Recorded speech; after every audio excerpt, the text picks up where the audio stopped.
بنورنا الدنيا وننشر في الفضاء أملا ونعلي عزم همتنا فمن طلب العلا وصل.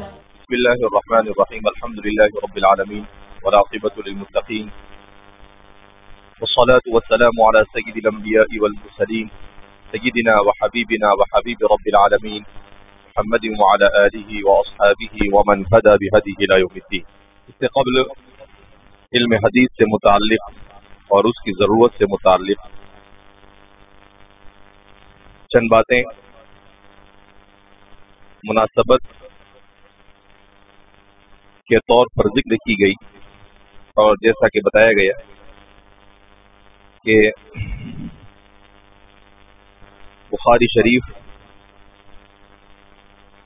کا کتاب العلم بندے کے ذمے ہے، تو کتاب العلم کو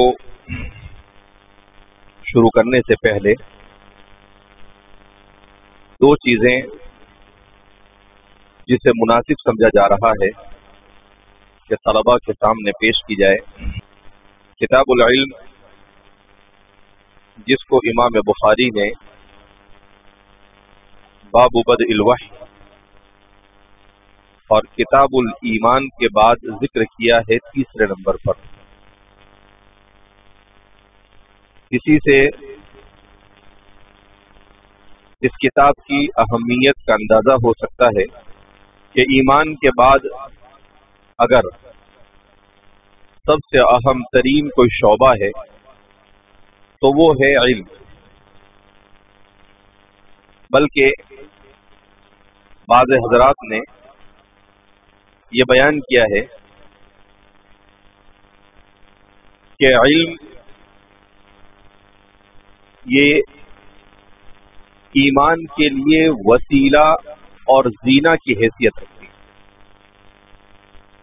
کہ اگر علم ہے تو آپ کا ایمان بھی صحیح، اور اگر علم نہیں تو آپ کا ایمان بھی درست نہیں ہو سکتا ہے. اس کا مطلب یہ ہے کہ علم حصول کے اعتبار سے ایمان پر بھی مقدم ہے. اگرچہ ایمان مقصود ہے مگر اس مقصود تک رسائی یہ علم کے بغیر ممکن نہیں. جیسے نماز یہ مقصود ہے، مگر قرآن کیا کہتا ہے؟ اذا قمتم الى الصلاة فاغسلوا وجوهكم وايديكم الى المرافق وامسحوا برؤوسكم وارجلكم الى الكعبين. تو اب کوئی آدمی بہت خشوع اور خضوع کے ساتھ نماز پڑھے، عشاء کے بعد شروع کرے، فجر کی اذان تک نماز پڑھتا رہے، اور اس کے بعد کوئی اس سے پوچھے آپ نے وضو کیا تھا؟ بولے نہیں. تو آپ کے چہرے پر یہ ہنسی کیوں؟ اس لیے کہ اتنی بڑی، اتنی لمبی اور اتنی خشوع اور خضوع والی نماز کیا ہے؟ بیکار ہے. کیوں؟ وضو ہی نہیں جو شرط اول ہے. ایسے ہی اگر علم دین نہیں تو ایمان ہی نہیں، اس ایمان میں جان ہی نہیں. کیونکہ جب علم دین نہیں ہوگا تو آپ کیسے سمجھ سکتے ہیں کہ کیا حق ہے اور کیا باطل ہے، کیا کرنا ہے اور کیا نہیں کرنا، کیا ماننا ہے اور کیا نہیں ماننا، کس کی ماننا ہے اور کس کی نہیں ماننا. تو یہ ساری چیزیں موقوف ہے علم پر. اسی لیے اللہ رب العزت نے جب تاریخ بشری کو بیان کیا تو تخلیق قصہ آدم یا قصہ تخلیق آدم کو جب بیان کیا تو وہاں کیا بیان کیا؟ وَعَلَّمَ آدَمَ الْأَسْمَاءَ، اور آدم کو علم سے آراستہ کیا. وہ کیا علم تھا، کیسا علم تھا، اس کی بہت ساری تفصیلات آپ جلالین میں بھی سن کر آئے ہوں گے، اور اگر پہنچ پائے تو ریضاوی شریف میں بھی آپ سنیں گے اسرار التأویل اسرار التنزیل و انوار التأویل، اس میں بھی آپ سنیں گے کہ کیا ہے اور کیا نہیں۔ لہذا اس بنا پر امام بخاری نے بھی ایمان کے بعد اسی کو بیان کیا۔ البتہ میں نے آپ سے دو باتیں کہی تھی کہ کتاب کو شروع کرنے سے پہلے دو چیزیں آپ کے سامنے رکھنا مناسب ہے۔ ایک تو صحاح ستہ جو کتابیں ہیں، ان کتابوں کی خصوصیات کیا ہے، کون سی کتاب کس خصوصیت کی حامل ہے، اور اس کتاب کو آپ کس طرح سے پڑھیں۔ اور دوسرا منہج الامام البخاری فی صحیحہ، امام بخاری کا منہج کیا ہے، کس طریقے سے انہوں نے اپنی اس کتاب کو مرتب اور مدون کیا ہے۔ تو میرے ذہن میں آیا کہ گزشتہ سال ایک پریزنٹیشن تیار کیا تھا جس میں خاص طور پر اس کا عنوان ہی تھا صحاح ستہ کی اہمیت، خصوصیات، ان کے مؤلفین کے مناہج اور استفادے کی صورتیں۔ تو پورا پریزنٹیشن تو بہت مشکل ہے، شاید بقرعید آ جائے، لیکن اس میں سے کچھ بنیادی اور اہم چیزیں جو کتاب سے متعلق ہے اس کو آپ کے سامنے پیش کر دیا جاتا ہے۔ اصل تو اس پریزنٹیشن کو اس طریقے سے بنایا تھا میں نے، اس طریقے سے اسلام اور علم کا رشتہ کیا ہے، تعلیم رسول اللہ صلی اللہ علیہ وسلم کے زمانے میں کس طرح سے ہوتی تھی، اس کے بعد دور خلافت راشدہ میں، دور بنی امیہ اور دور بنو عباس میں، اس کے بعد عالم اسلام کے مختلف خطوں میں کن علوم سے وہاں کے علماء کو دلچسپی رہی، اس کے بعد 5ویں صدی ہجری میں علوم عقلیہ سے وابستگی کیوں پیدا ہوئی، اس کی کیا وجہ تھی اور اس کی کیا ضرورت پیش آئی، پھر ہندوستان میں اسلام کیسے آیا، ہندوستان میں اسلامی فتوحات اور حکومت کا قیام کیسے ہوا، ہندوستان میں اسلامی علوم کی تعلیم کے ادوار کیا کیا ہے، کن زمانے میں کون علماء آئے اور ان علماء نے کس طریقے سے علوم اسلامیہ کی ترویج کی۔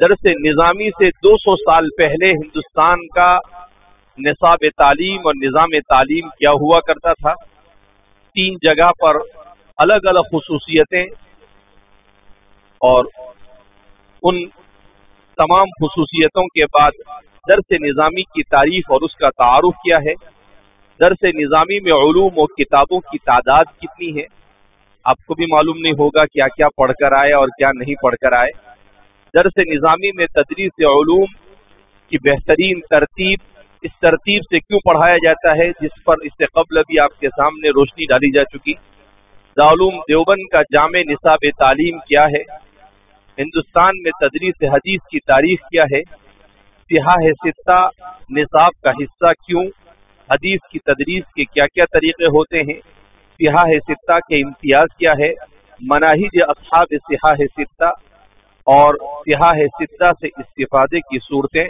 علم حدیث سے شغف یہ کس طرح سے اور کیسی خوش نصیبی ہے انسان کے لیے، اس طرح سے مختصر طور پر بہت ساری چیزوں کو اس میں جمع کرنے کی کوشش کی گئی۔ قرن اول میں علم حدیث پر خصوصی طور پر کیوں توجہ دی گئی، قرآن کریم کے بعد اگر سب سے زیادہ کسی فن پر محنت کی گئی تو وہ علم حدیث پر محنت کی گئی، اور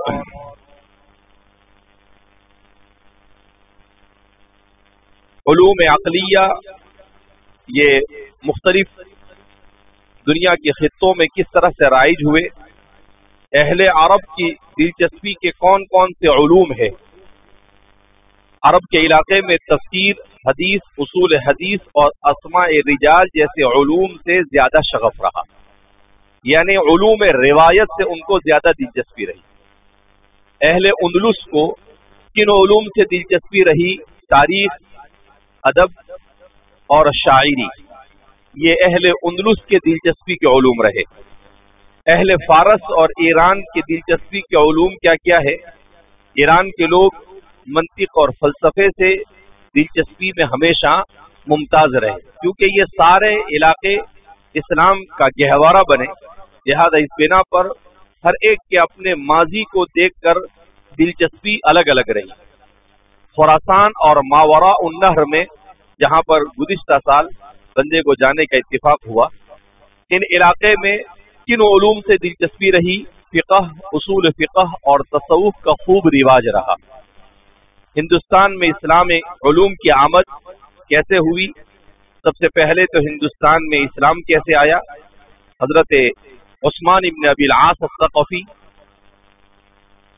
قبیلے بنو ثقیف سے جن کا تعلق تھا، جہاں پر اللہ کے رسول صلی اللہ علیہ وسلم سب سے پہلے دعوت کے لیے پہنچے تھے طائف۔ ہمارے ہندوستان میں اسلام پہنچانے والے بنو ثقیف۔ ہندوستان میں اسلام کس نے پہنچایا؟ بنو ثقیف۔ حضرات صحابہ، حضرات تابعین کے دور تک جتنے لوگ ہندوستان میں آئے ان میں اکثریت بنو ثقیف۔ میں اس کی تطبیق اس طرح سے دیتا ہوں کہ اللہ کے رسول صلی اللہ علیہ وسلم کا سفر طائف اگرچہ ابتلا، آزمائش اور مشقتوں بھرا تھا، مگر وہ سفر اہل ہندوستان کے لیے خیر و برکت کا حامل ہوا، اس لیے کہ آپ صلی اللہ علیہ وسلم جب لولوہان ہو گئے، یہاں تک کہ حضرت زید بن حارثہ رضی اللہ تعالی عنہ، جن کو حب رسول اللہ کہا جاتا تھا، حضور کے چہیتے کہا جاتا تھا، اور آپ کے بیٹے حضرت زید کے بیٹے حضرت اسامہ ابن زید ابن حارثہ کو حب وابن حب رسول اللہ کہا جاتا تھا، وہ فرماتے ہیں کہ جب بھی میرے سامنے طائف کا منظر آتا ہے، خدا پاک کی قسم میرا دل روتا ہے، اس لیے کہ آپ کی جوتی مبارک اور نعلین شریفین یہ خون سے آلود ہو گئی، اس سے اندازہ لگایا جا سکتا ہے کہ آپ کے ساتھ کیسی زیادتی ہوئی۔ مگر قربان جائے میرا اور آپ کے آقا احمد مصطفیٰ محمد مجتبیٰ حبیب کبریا صلی اللہ علیہ وسلم پر کہ آپ نے ایسے موقع پر ان کے لیے بد دعا نہیں کی، بلکہ حضور نے کیا کہا؟ امام ابن کثیر نے اپنی کتاب البدایہ والنہایہ میں رسول اللہ صلی اللہ علیہ وسلم کے فرمان کو سند کے ساتھ بیان کیا ہے کہ جب فرشتوں نے آ کر کہا کہ اگر آپ کا حکم ہو تو ان کو دو پہاڑیوں کے درمیان خیمے کی طرف پیس دیا جائے، تو آپ صلی اللہ علیہ وسلم نے کہا لعل اللہ یخرج من اصلابہم، شاید ہو سکتا ہے اللہ ان کی پشتوں سے ایسے لوگوں کو پیدا کرے جو اللہ کے دین کے پیغام کو آفاق تک پہنچائے۔ تو حضور کی وہی دعا قبول ہوئی اور بنو ثقیف ہندوستان میں اسلام لے کر کیا ہوئے؟ پہنچے۔ بڑا دلچسپ قصہ ہے جس کے لیے ابھی موقع نہیں ہے، آپ کے پاس ماشاءاللہ بہت وقت ہے، آپ اسے پڑھ سکتے ہیں۔ اس کے لیے اگر شارٹ کٹ میں پڑھنا ہے تو بندے نے ایک مضمون لکھا ہے بر صغیر میں اسلام کے اولین نقوش، کہ ہندوستان میں اسلام کیسے آیا، کون کون سے صحابہ آئے، کتنے صحابہ آئے، کتنے تابعین آئے، اس کو مختصراً لکھا ہے، اس میں ہے، اور اس کو مزید تفصیل کے ساتھ پڑھنا ہے تو حضرت قاضی اطہر صاحب مبارک پوری